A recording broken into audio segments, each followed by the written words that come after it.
under sa... Now, we're gonna do sound check. Sound check, tas after ng quick sound check, we're gonna do the grind na.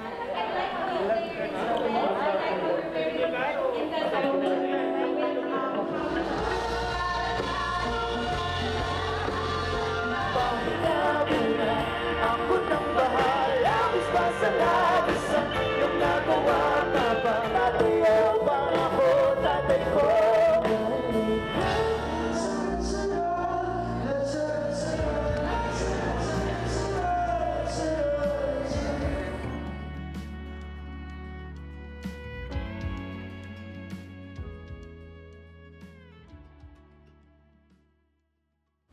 Ang dami pala nila. Yun talaga yung una ko na-realize, grabe, ang dami. Paano kayo kung 13 din? Oo, di ba? O SB19 plus Ben&Ben, yan yun. 9 plus 5, oh. Quick math. 19! Dapat na next question, din. Hindi tayo. Kami ang na-realize namin, sobrang dami naming similarities. Marami kaming napagbabandingan, hindi lang sa performance. Actually, sobrang enjoy namin yung hindi kasama sa performance din. Yung kulitan lang, kwentuhan. Ang daming, kaya ba? Wala, sabaw rin sila. Actually. Ano klase? Wala lang. Ganda. Parang akong balulo. Mas may... Anong balulo? May maisdam Ano yan? Kayo, ano ba? Ako na-realize ko kasi may kanya-kanya silang instruments and role. Sobrang amazing kasi parang lahat kayo, parang may sarili-sarili kayong element na like to create a music, parang kayo magsasama talaga. Which is, ganun, parang iba yung sa amin kasi kami more on dancing and singing. Kasi nasabi ko sa kanila na pag pinapanood ko sila mag-perform or during interview, parang sobrang paano ba yung tamang term? Parang sobrang tinitingala ko sila, parang hindi ko sila mabibiro, hindi ko sila ma-joke, parang gano'n. Pero nung nakausap ko sila, grabe, mga kalog din pala sila. Tapos lahat machika din, parang gano'n. Kaya sobrang easy lang nung usapan. Tsaka add ko lang din, di ba, before, parang tinatanong tayo nung bagong-bago pa lang tayo sa industry. Tinatanong, sino yung mga dream collaborations nyo? Siyempre lagi natin sinasagot Ben&Ben. Ngayon nangyari na, parang so dream come true talaga yung nangyari. Oo, sa amin. Dream come true talaga, grabe. Actually, yung sagot namin palagi, SB19. Oh! Yan. It's a mutual understanding. Tsaka ang pinaka-amazing talaga. Kasi kayo, 9 kayo, kami 5 lang. Pero lagi na kami nag-aaway, paano pa kayo pag 9, no? Ay. Parang ang hirap nun. Pero parang, ewan ko, feeling ko ang happy-happy nyo. Pero at least marami na yung pangalan. 19. Sa bagay. Marami na. 5.6. Akala namin dalawa lang. Tapos yung SB19 kasi pag sinabi mo siya, SB19 pa rin naman siya. So, walang nagbago. Oh! It fit in like a glove. Teka, Tony, may gusto ko ba i-share? Meron! Ako nag-expect talaga ako na may choreography. Yun talaga yung Darating yan. Next time, sa MAPA, meron kaming remix nito eh. Kaya niyo po ba mag-twerk? Kaya niyo Sa twerking. Kaya din ni Andrew to eh. Wait, sakit na ulo. Ang likod ko ako. busy ka. Wait, ang stop tayo. Hindi yun. Ako naman napansin ko. Pala nag-twerk na pala. Kaya pala mag-twerk. Ako naman masasabi ko natuwa ko sa kanila kasi sobrang nilang down to earth. At saka, sige, sample nga ng down to earth. At saka yung balance between professionalism at saka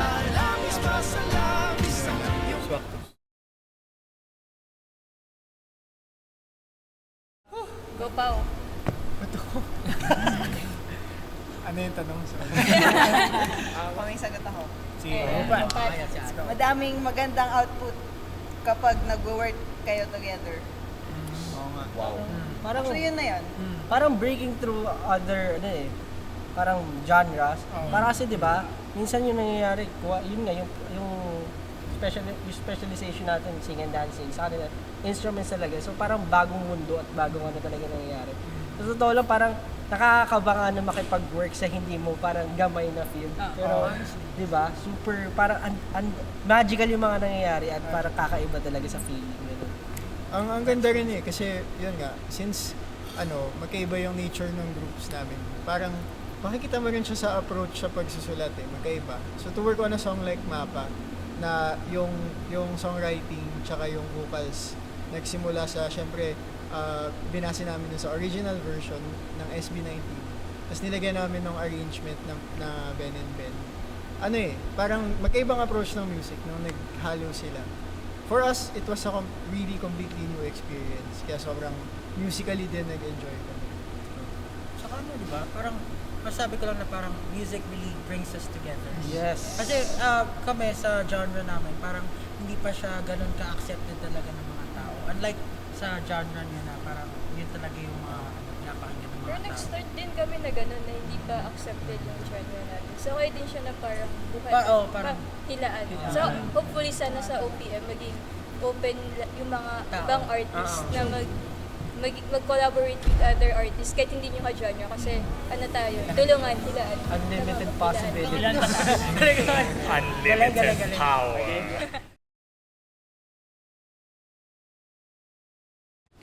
Ano masasabi ko sa Ben&Ben? Ben&Ben pala ako.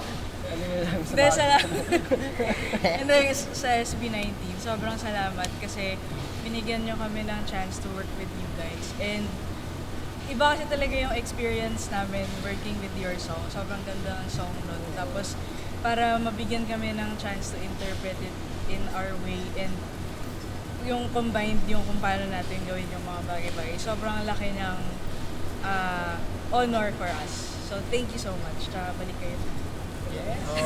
Ako rin.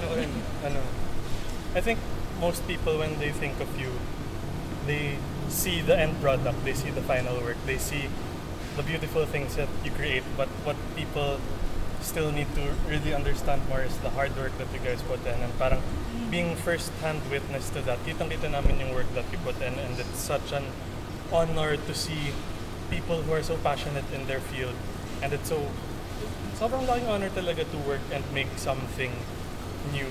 And sana turuan niyo rin kami mag-dance next time. Of course! Yes. Yun lang talaga yung request ko.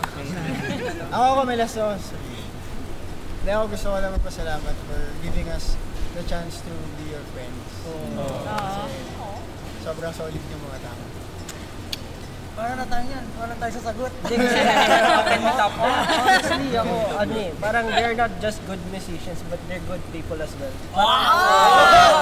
Iba. Hindi, alam nyo, Totoo naman. ilang kasi kami sa ibang artist din kasi syempre parang newbie kami sa industry. Pag nakipaghalubilo kami, parang enclose kami sa amin lang, gano'n. Parang kukunti lang talaga yung friends namin na parang katulad nyo na artist din. So parang, Dalawa pa lang friends natin. yun nga, diba? Parang hirap tayo, pero parang nung napunta tayo sa Ben&Ben House, parang welcome talaga tayo. Talagang hindi parang gumaan agad yung loob natin sa kanila na chikahan agad, kanya-kanya ng grupo, gano'n. So, ayun, para sa akin, sorry. Gusto ko lang din mag-thank you na parang pumayag sila na mag-i-collab or gumawa ng bagong version na itong MAPA. And of course, yun din, pagpasalamat kasi before pa kami mag-viral, kayo yung isa sa mga inspiration namin na pinapakinggan habang nagtitraining kami everyday para ma-continue namin yung ginagawa namin. So ayun, maraming salamat. Sa totoo lang, liwanag din kami. 18 din Hindi, wala naman kami. Pero si Andrew pa lang yung nakakapunta sa Divided. Times 2. Tama yun. Times 2. 18. naman tayo sa mata. 18 ng liwanag. Eto na. Ang dami kasing nagme-message palagi sa amin. Sa inyo din ba na parang nag-ano sila na collab naman. Sila yung nag-coin ng SB19. So thank you guys kasi dahil sa inyo, nangyari din tong collab na to. So thank you for supporting kaming mga groups na magkakaiba ng genre. Kasi bihira yung mga parang from like dance, hip-hop, tapos kami din iba band. So thank you guys, 18 ng liwanag for making this happen. Kaya guys. Hindi, gusto ko lang mag-thank you kasi syempre lahat naging posible dahil sa kanila. So, ayun, parang yung request nila na mag-tulong nito. Ano mga sinasabi? So request lang kayo, malay natin. O diba? SB19 sa US. Let's go! You never know. You'll never know. Just comment down below. Click the like button. We can make your wish come true. Thank you po. Thank you. Can you imagine? Ginahin namin sa concert namin. Sa'yo, diba? Here lang sa seat. Okay. Ja.